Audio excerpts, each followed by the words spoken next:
Hi everyone, I'm Adi. I'm an intermediate over the board chess player, and welcome back to the chess climb. So this is I think this is the fourth episode for the Checkmate Pattern Series. I'm just pre-recording this so that I can batch it to just save time on my end as well. I'm an adult improver, so this is the Checkmate Pattern Series, and this is going to be the fourth episode. In this mating pattern episode, I'll be talking about Greco's mate and the Damiano's mate. I must confess that Greco's mate has to. I'm not familiarized with all checkmating patterns, but personally for me, it is Greco's mate is up there with one of the challenging checkmating pattern. So what is Greco's mate? It's a checkmate pattern where the enemy king is trapped in a corner with the help of a bishop. Yeah, that's what Greco's mate is all about. But most of the times, you even have ideas of the knight comes to g5 most of the times to give an anchor for checkmate. So I'll be covering just like what we do on this in this series is one examples and two exercises, and you get a point for each exercises that you're able to solve correctly. So this is an example between NN. When I looked at the database or inside the book as well, there's no name for who Greco was playing in this game, but Greco was playing black in this game. So he started with e4. I'll just go through the opening phase quickly and move on to where the author of the book asks the reader to pause and figure out the best move in this position. So it's a typical Italian game, Piano, e4, bishop c4 and bishop c5. These are all main line, and here rook e1 was played. The author highlighted that d3 is much faster, but rook e1 is still absolutely played, and castle c3 preparing d4, and Greco played e7 here, bishop e7, which was a mistake after. So he said 94. I think I checked with the engine, 94 was much better. So let's say 94, rook takes c4, and after this, black is doing great instead of queen e7. So black would have been -2 for black if black decided to go knight takes e4. So that's why I think d3 was better in on move 5. So Greco went ahead with playing bishop. By the way, this game was played in the 1620, so I'm only able to say this because I have access to the engine and what the author has wrote in the book. So the game went on, d4 was played, ed4, and e5 was played, and knight g4 was played. And here, I think the first mistake came on. In this, this is not the position where the author asks the audience to pause and figure out the best move. But the first mistake by white happened in this position. White is threatening to take here twice and recapture the pieces. And here, this on no opponent by Greco took on the d4. The much better suggestion would have been played h3, knight g5, knight takes e5, and here again is still a mistake because of after bishop takes d4, the queen has to take. I think because the queen has to take in this position. Because if the queen doesn't take, there's check, all sort of threatening checkmate, king takes, and the queen coming here to give a checkmate. So it's not forced that the queen has to play. Rook e5 can be tried just like the engine shows. Bishop b6, and we'll be up a lot of pawns already. So, and if queen takes here, it will be checkmate as soon as possible. The black queen has invaded the rank. So let me just move on to where the author has requested us to pause the video. So cd4 was played in this position, and it's a big mistake because what's the best move in this position? After knight takes d4, white is almost busted. After knight d4, knight d4, bishop, queen h5. So this is one of the powers of this is one of the theme of the Greco Smith. You have the knight coming to g4 for the black side, and the queen coming to h5. So I think I've messed the definition up. So this is not the definition of the Greco Smith that I intend to put here. So it often involves the knight on g5 or for white, and it often involves the powers of the knight on g5 for white, the queen on h5, and the bishop on c4 for white. And for black, it would be the powers of the knight on g4, the queen on h4, and the bishop on c5. So I'm very sorry for the definition I gave earlier. So that's what the theme of the Greco Smith is all about. So you could see in this position, black has already achieved three things that is involved in the Greco Smith, which is the bishop on c5, the knight on g4, and the queen on h5. You could see that black is threatening mate, check. The king can go here, but you already have an idea of what black is threatening. After this check, if the king move, you can safely collect this bishop as well, this knight on d4. So white had an incredible, so I already missed a moment to show you, to pause the video. You could have been here and show you what's the best move for black to play and win. So this should have been flipped around. I think the board position was wrong. So I think the board position was wrong. Apologies for that. Why? I'm not just coordinated. So white played knight f3 in this position. So I want you to pause the video and figure out the best move. I'm very sure you must have acquainted yourself with other mating pattern, and you would have figured out the best move for black in this position. So I want you to pause the video and black to play and win. So the best move is queen takes f2. For anyone who have been able to get a smothered mate on the board, you already you would have spotted that instantly. The queen can capture, so the only option is for the kings to step to h1, which is completely forced. And after queen g1 check, you can take back with the knight if you want to, and knight f2 will be checkmate. So that's the idea of smothered mate. So if you decide to take with the rook, the same theme occurs. After knight f2, white is checkmated. So that's the idea why knight f3 in this position was a blunder. So the more challenging way that the computer shows, or a more stubborn way, instead of knight f3 is just to play bishop e3, and after bishop e3, and here already it is scary, queen h2 check, king f1, queen h1, king e2, queen takes g2, this knight c3, knight c3, knight takes c3, king e3, and visually looking at this, you would already figure out that white should be lost here. This is -5 for black in this position. So bishop e3 is just, keeps white in the game, but still losing. But knight f3 is just an immediate blunder that allowed that smothered mate to come on the board. So I'll be going through two exercises. You get 1 point for each. So the first exercise, so like I said earlier, apologies for the wrong definition. It's all about, the knight coming to g5 for white, or g4 for black. The queen is beautifully placed on h5, and the bishop on c4 would be monstrous. So white to play in this position and win. To give you a quick hint, it's mate in 15. If not for the help of computer, but I mean, at an intermediate level, once you are able to win a major piece, you already know you're winning.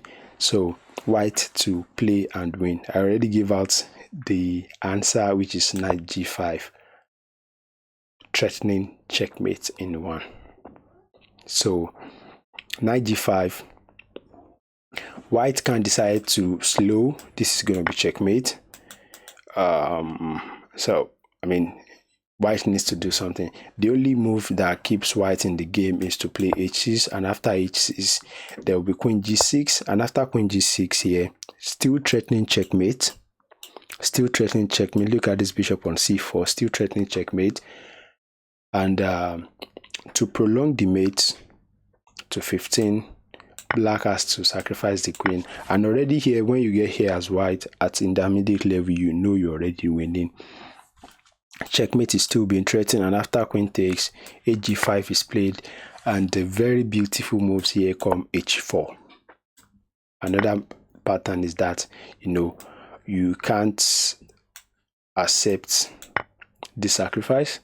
I mean, you can accept it, step the king here, and after this check, or after this check, I mean, it's just all sort of ideas coming on. You know, I mean, it's just all sort of ideas coming on for white to give a checkmate in this position. So that's why g4 is it's a really good move. So I'm going to show you another trick here. Is after queen g6 here, you still couldn't. So let's say after queen g6, you want to quickly eliminate the knight. Oh, that's a free knight. You know, black decide to take the knight, and queen h5 is going to be checkmate because of this monstrous bishop on c4 covering this diagonal. This king can't step here, and the bishop on h5 is giving a beautiful checkmate. So if you're able to find out knight g5 in that position, I think you deserve 2 points. So I'm going to raise that a little bit, just bump it up. You get 2 points for finding knight g5 in that position. So I'm moving on to the second exercise. This was also figured out in the game, and this I'll be showing couple line, just to give you an idea of what I'm talking about. You get 2 points for this, so you're getting a total of 4 points for this Greco's mate. So in this position, white to play and win. What is the best move in this position? So the best move in this position, white to play, is knight g5. I told you that's the theme of the Greco's mate, is knight g5 combining with the bishop on c4 and the queen on h5. And here, castling in this position for black is absolutely suicidal. Like, after castling here, black is completely lost, and I will show you the reason why. Queen h5 is coming, and after queen h5, if you play h6 here, the knight is going to take on f7. The rook can't take. Obviously, you know why the rook can't take. There's all sort of ideas. You're winning an extra rook. The king steps here, and I mean, you already have an extra rook for the knight in this position. The king side is weak. You're going to castle. The king is going to come here as well. Like, I mean, the bishop is going to come here. That's what I meant. And it will soon be completely lost for black in this position. So after knight takes f7, black has to try all sort of trick, is to play bishop f2 check. And even here, you can be fancy. You can decide to take the bishop. And king d1 here is just a very cold move. When I saw the variation in the book, it was just a very, very cold move. And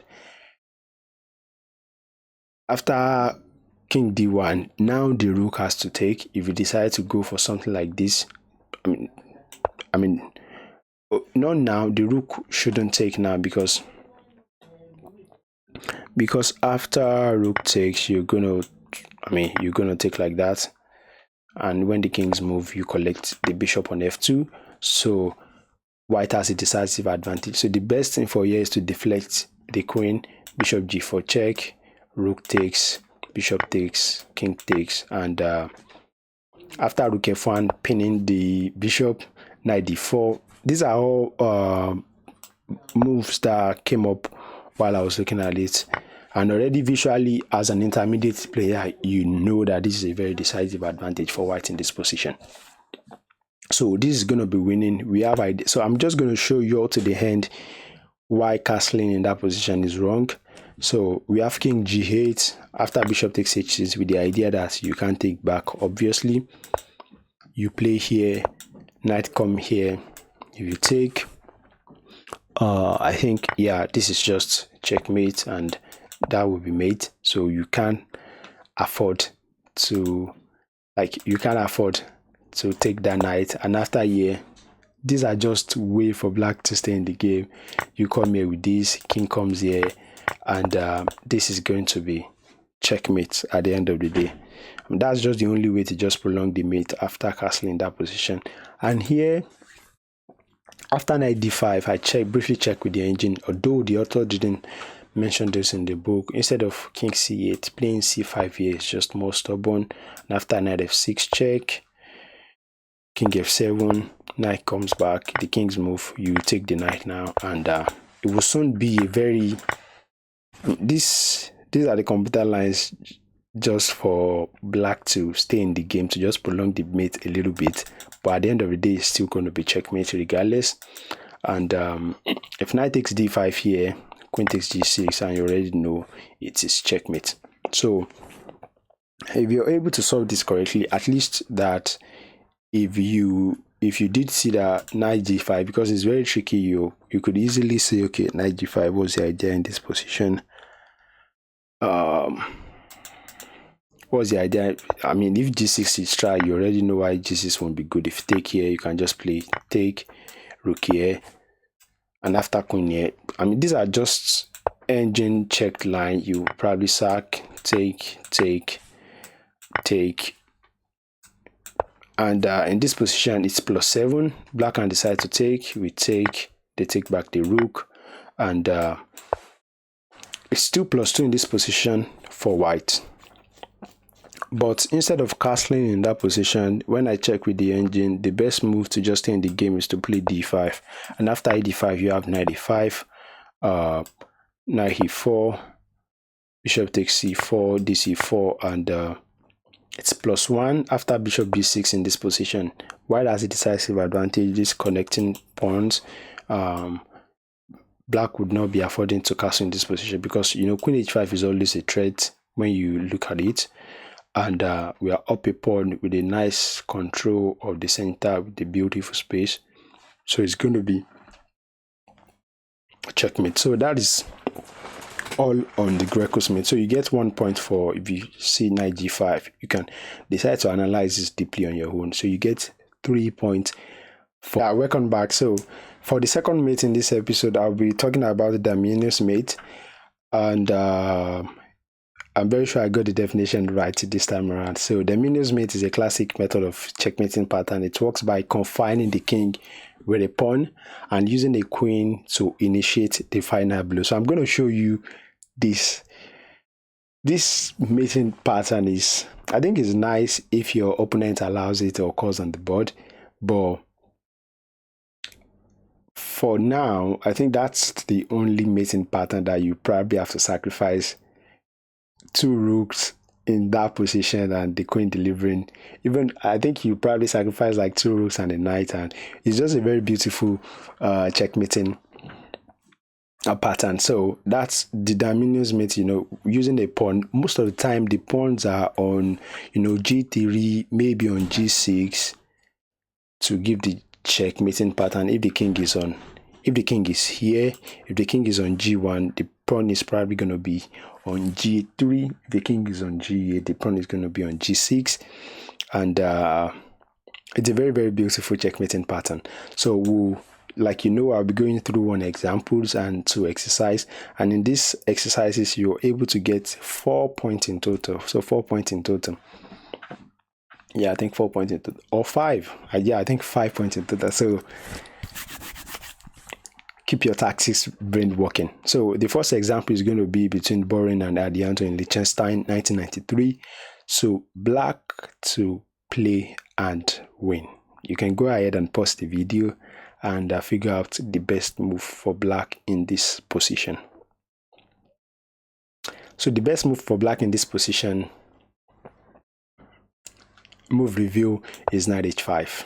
And I already draw the arrow. You know why knight h5 is deadly. I think in the game, bishop a3 was played, you know, just challenging this monstrous bishop on c5. So you already know the idea with the fact that the knight is coming to g3, and this can't actually be stopped. like the knight coming to g3 cannot be stopped. Well, there's a more stubborn way for white to stop this immediate attack or to prevent getting checkmate immediately, but I'm going to show you what happens after white played bishop b3. So after white played bishop b3, we have knight g3 check. If the king decides to step on this square, you already know you just have a free queen, so there's no point stepping to that square. So let's say they decide to capture, and you already see the theme of what I'm saying. This pawn on g3 is going to cause havoc. So when the king steps on g1, which is, I mean, king g1 is absolutely forced. And here, I want you to pause the video and find the best move. In my own analysis, while I was going through this example, I played the losing move in this game. So the only move that wins for white in this game is king e7. That is the only move that keeps the advantage for black. Sorry. The only move that keeps the advantage for black in this game is king e7. Well, you would ask him, Adi, what's the difference between king e7 or king d7? That's the question I was unable to answer while I was going through the example until I read the author's analysis. So if king d7, black is immediately lost. And the reason why black is immediately lost is knight e5 check. So this check is not actually the most important.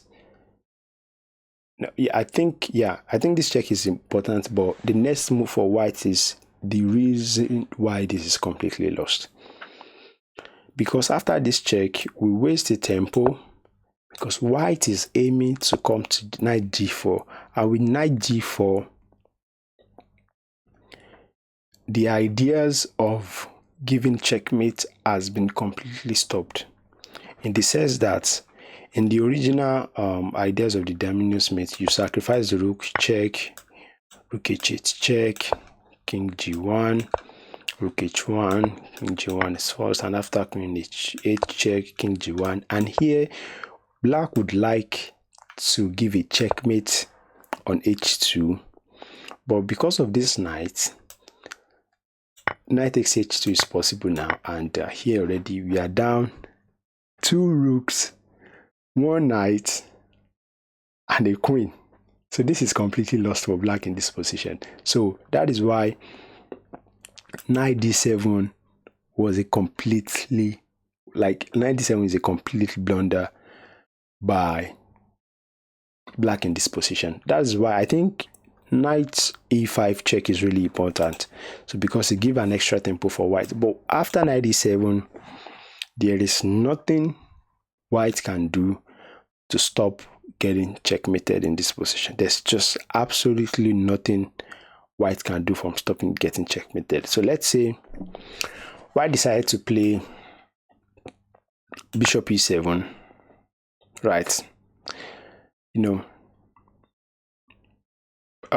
Sorry. So let's say white decided to play bishop e5 in this position. King f6 you can play. After king f6, bishop c5. This can be played. I'm very sure this can be played. If check, now the king comes here, and after this, black, like white has run out of checks. I'm sure white has run out of checks in this position. Oh no.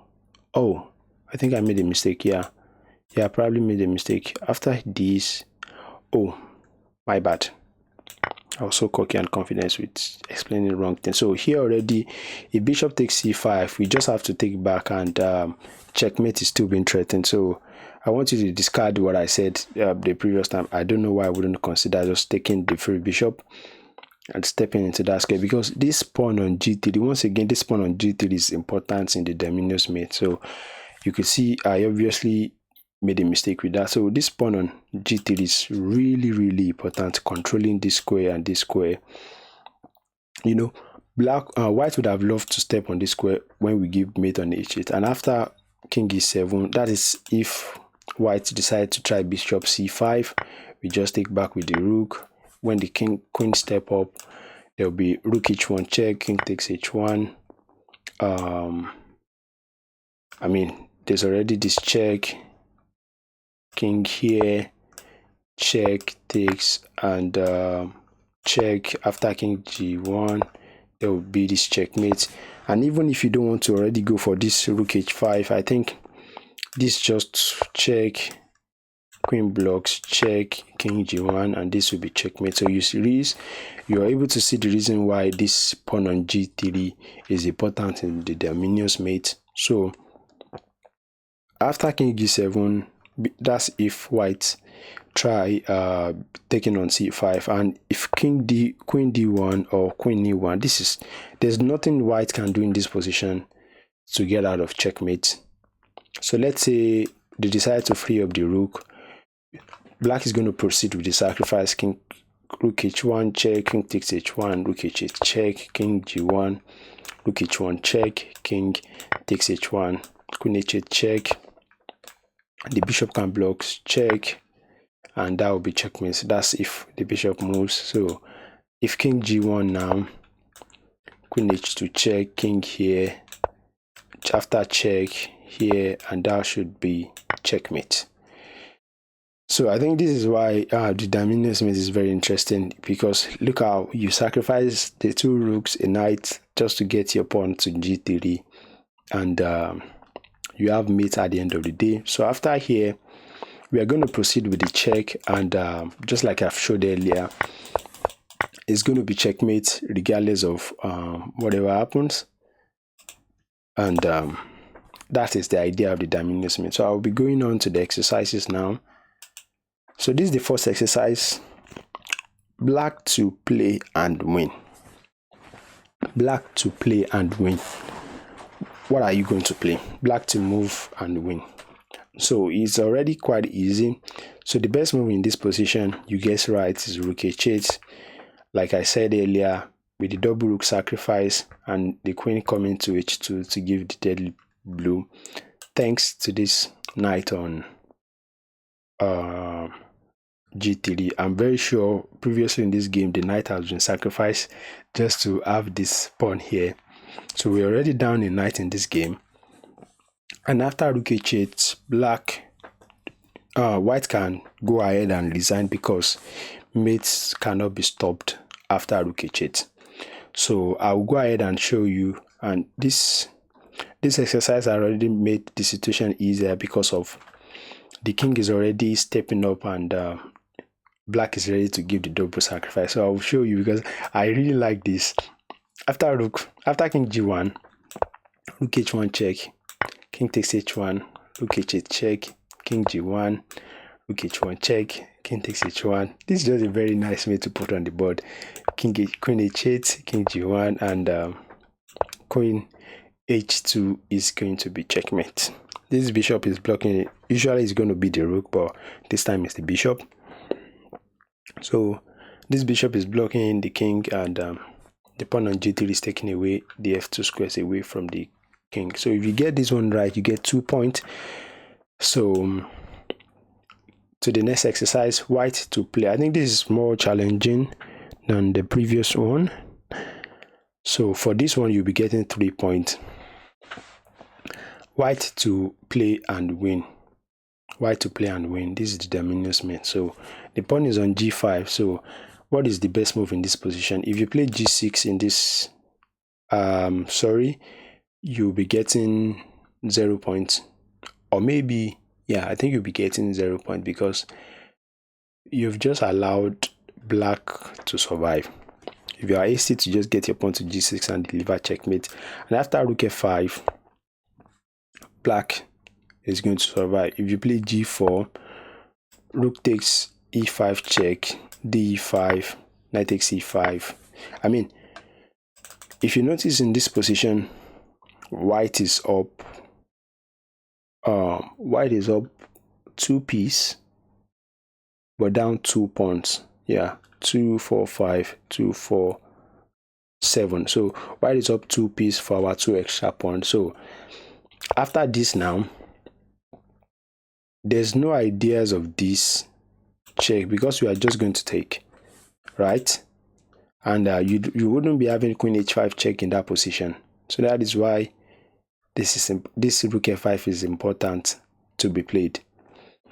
So after rook f5, if you play g4 now, this is the perfect opportunity for black to give back the piece. So he's going to sack the rook just to open up the game.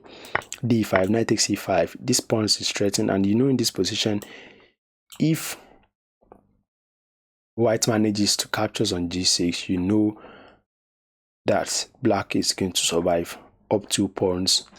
The bishop here is going to activate. White king is open and it's going to be deadly. So after knight takes c5, now if you try g5, there's knight g6, queen h5 here, threatening checkmate. There's just king f7, and after this, there's just nothing that could be done. Black king leaves in this position. Black king leaves in this position. So